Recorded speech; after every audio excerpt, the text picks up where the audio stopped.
আসসালামু আলাইকুম বন্ধুরা, যুগাটি অটোমোবাইল আপনাদের সবাইকে স্বাগত জানাচ্ছি। আমি সোহেল খান। তো কেমন আছেন আপনারা? আশা করি সবাই ভালো আছেন। তো বরাবরের মতো আজও নিয়ে আসলাম আপনাদের জন্য গাড়ির সমস্যার একটি সমাধান নিয়ে। তো এই শীতে গাড়িটি সাধারণত যেই একটি বড় সমস্যা আপনারা ভুগে থাকেন, গাড়ি নিয়ে ভুক্তভোগী হয়ে থাকেন, সেই সমস্যার সমাধান আমরা দেখে এতক্ষণে বুঝে গিয়েছেন যে গাড়ির কোন সমস্যাটির সমাধান নিয়ে আপনাদের কাছে আজকে এসছি। এটি একটি বড় সমস্যা। এই শীতে বেশিরভাগ এই সমস্যাগুলো হয়ে থাকে। তবে ভিডিওতে যাওয়ার আগে আপনাদেরকে বলে নিচ্ছি, যদি আপনি আমাদের চ্যানেল নতুন হয়ে থাকেন তাহলে চ্যানেলটিকে অবশ্যই সাবস্ক্রাইব করবেন। সাবস্ক্রাইব করে আমাদের পাশে থাকবেন, বেল বাটনটিকে অন করে দেবেন পরবর্তী সব নোটিফিকেশন, ভালো ভালো ভিডিওগুলো গাড়ির সমস্যা এবং তার সমাধান নিয়ে পাওয়ার জন্য, যদি আপনার গাড়িটি গ্যারেজে পড়ে থাকে। আর যদি পৃথিবীর যে প্রান্ত থেকে আপনি আমাদের ভিডিওটি দেখেন না কেন, অন্তত বন্ধুরা বাংলাদেশি হলে বাংলাদেশের দেশকে ভালোবাসে, দেশের চ্যানেলকে ভালোবাসে, অন্তত একটা লাইক অন্তত করবেন, যাতে আমার এই ভিডিওটি ছড়িয়ে পড়ে, আমার এই ভিডিওটি দেখে আরও অনেকে উপকৃত হতে পারে আপনার একটি লাইক ও একটি সাবস্ক্রাইবের মাধ্যমে। তো চলুন বকবক না করে চলে যাচ্ছে ভিডিওর মেইন থিম। বন্ধুরা, এই শীতে গাড়ি স্টার্ট নিতে চায় না, এটা একটা প্রধান সমস্যা। এখানে প্রধানত আমরা ঘাটাঘাটি করে দেখেছি, প্রধানত তিনটি কারণে আপনাদের গাড়ি স্টার্ট নিতে চায় না। আমাদের গাড়ি স্টার্ট নিতে চায় না, সেটা হচ্ছে আপনার এই শীতে সম্পূর্ণ গাড়ি যখন আপনারা গ্যারেজে রাখেন তখন গাড়িটি পুরোপুরি ঠান্ডা হয়ে যায়। কারণ আপনার গাড়িটি যেখানে গ্যারেজে রাখবেন সেখানে কিন্তু কোনো আলো বাতাস থাকা সত্ত্বেও শীতের দিনে গাড়ির গ্যারেজের দেয়ালগুলো প্রচুর পরিমাণে ঠান্ডা হয়ে থাকে এবং ফ্লোর ঠান্ডা হয়ে থাকে, যার কারণে গাড়ির ইঞ্জিনটি এমনভাবেই ঠান্ডা হয়ে থাকে, আপনার গাড়িটি ইগনিশন চালু করার পরেও গাড়িটি কি দিয়ে স্টার্ট করা মাত্র আপনার গাড়িটি স্টার্ট হতে চায় না। কেন স্টার্ট হতে চায় না? এর প্রধান তিনটি কারণ।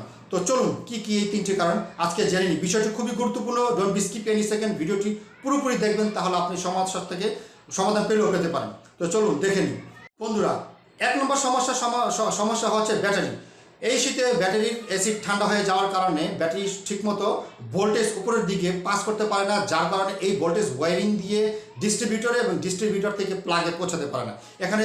এখানে এই সমস্যাগুলো এই কাজগুলো একটা আরেকটার সাথে জড়িত। ব্যাটারি পাস করছে আপনার ডিস্ট্রিবিউটরকে, ডিস্ট্রিবিউটর পাস করছে প্লাগকে। এখানে একটার সাথে আরেকটা ওতপ্রোতভাবে জড়িত। তো ব্যাটারিটা যদি আপনার গাড়িটি স্টার্ট না নিয়ে থাকে, তাহলে সেক্ষেত্রে আপনি ব্যাটারি টার্মিনালগুলোকে খুলে আপনি ব্যাটারিটিকে কিছুক্ষণ রোদে রেখে দিয়ে এসিডটিকে একটু গরম করে, তবে কাজটি খুব সাবধানে করতে হবে বন্ধুরা। যদি আপনি এই সম্পর্কে কোনো ধারণা না থাকে তাহলে করতে যাবেন না, কোনো দক্ষ টেকনিশিয়ান দিয়ে ওয়ার্কশপে নিয়ে করিয়ে নেবেন বা তাদের ডেকে করিয়ে নেবেন। সেখানে ব্যাটারিটি একটু গরম হয়ে গেলে ব্যাটারিটিকে আবার পুনরায় লাগিয়ে স্টার্ট করার চেষ্টা করবেন, দেখবেন সম্ভবত গাড়িটি আপনার স্টার্ট হয়ে গেছে।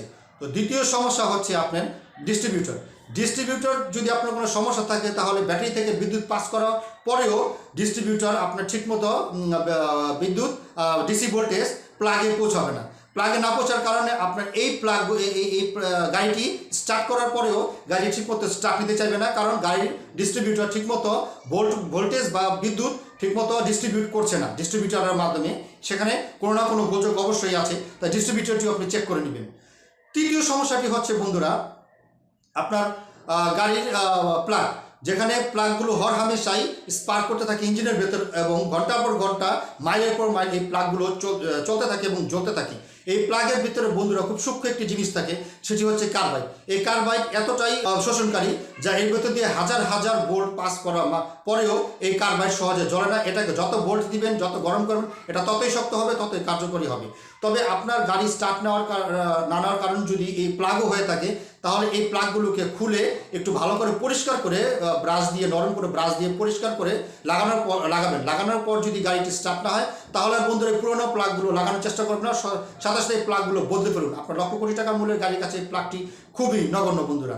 এই প্লাগগুলো আপনার গাড়িকে যে কোনো সময় আপনার গাড়ির ব্যাটারিকে যে কোনো সময় ডাউন করে দিতে পারে, কারণ আপনি বারবার গাড়িগুলোকে ইঞ্জিনটাকে স্টার্ট করবেন এবং বিদ্যুৎ খুব সজোরে টেনে নেওয়ার চেষ্টা করবে এই প্লাগ, কিন্তু তার পুরোপুরি স্পার্কিং করার ক্ষমতা কিন্তু থাকে না, স্পার্ক করার ক্ষমতা চলে যায় ভোল্টেজ পাস না করার কারণে। তাই এই কারণে ব্যাটারিটিও আপনার ডাউন হয়ে যেতে পারে, আপনার ভালো এবং নতুন ব্যাটারিটি, যার কারণে আপনার গাড়িটি সম্পূর্ণ সহজে স্টার্ট নিতে চাইবেন না। শীতের দিনে এই সমস্যাগুলো হরহামেশাই হয়ে থাকে। তবে এতেও যদি আপনার কাজ না হয়, তাহলে আপনি গাড়ির মোবিলগুলো চেক করার চেষ্টা করবেন। গাড়ির মোবিল অনেক সময় জমে ঠান্ডা হয়ে থাকে, যার কারণে গাড়ির ভেতরে যে একটা অক্সিজেন থাকে সেটা পুরোপুরি বের হতে পারে না, বা গাড়ি যখন ইঞ্জিন স্টার্ট করা হয় তখন এর ভিতরে প্রচুর পরিমাণে অক্সিজেনের প্রয়োজন হয়। অক্সিজেন না হলে কিন্তু বন্ধুরা কখনই আপনার গাড়িতে ইগনিশন বা দহন প্রকোষ্ঠ বা এক্সস্ট সিস্টেম হবে না।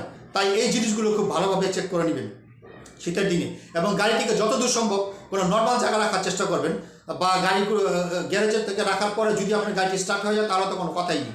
আর যদি গাড়িটি স্টার্ট না নেওয়া হয় তাহলে স্টার্ট না নেয় তাহলে আপনারা গাড়িটিকে একটু সামনের দিকে ঠেলে এনে মোবিলটিকে একটু রানিং করে নেবেন। মোবিলটিকে আপনার গাড়িটিকে ঠেলে নেওয়ার কারণে মোবিলটি একটু নড়াচড়া করবে, নড়াচড়ার কারণে ভিতরে যে মোবিলগুলো থাকে এই মোবিলগুলোর ভেতরে বন্ধুরা একটু অক্সিজেনের সৃষ্টি হবে, যা অক্সিজেনগুলো উপরের দিকে ঠেলে দিলে আপনার সিলিন্ডারের ভিতর সহজেই দহন প্রকোষ্ঠ হওয়ার সম্ভাবনা থাকে, এবং এই মোবিলগুলোর কিন্তু আপনার আস্তে আস্তে পুড়তে থাকে বন্ধুরা, কথাটি মনে রাখবেন। মোবিলগুলো জমে গেলে কিন্তু তখন ইঞ্জিনটি পুরোপুরি জমে যাবে এবং ইঞ্জিনটি স্টার্ট নিতে প্রচুর পরিমাণে শক্তির অপচয় করতে হবে বন্ধুরা। আপনারা ভালো করে এই জিনিসটি খেয়াল করে নেবেন। তো আশা করি আপনারা 3টি সমস্যা ও তার সমাধান পেয়ে গিয়েছেন। তো আজকে আর ভিডিও লেন্থ বড় করবো না, তো আজকে বরাবরের মতো চলে যাচ্ছি। চ্যানেলটি দেখতে থাকবেন, অন্তত ভিডিওটি যদি ভালো লেগে থাকে বন্ধুরা একটা লাইক অন্তত করবেন এবং চ্যানেলটিকে অবশ্যই সাবস্ক্রাইব করুন ছোটো ছোটো আরও ভালো ভালো সমস্যার সমাধান পাওয়ার জন্য। পরবর্তীতে আমি আবার আসছি আপনাদের কোনো নতুন সমস্যার সমাধান নিয়ে। So guys, get the best at save yourself and lead a happy life with your family.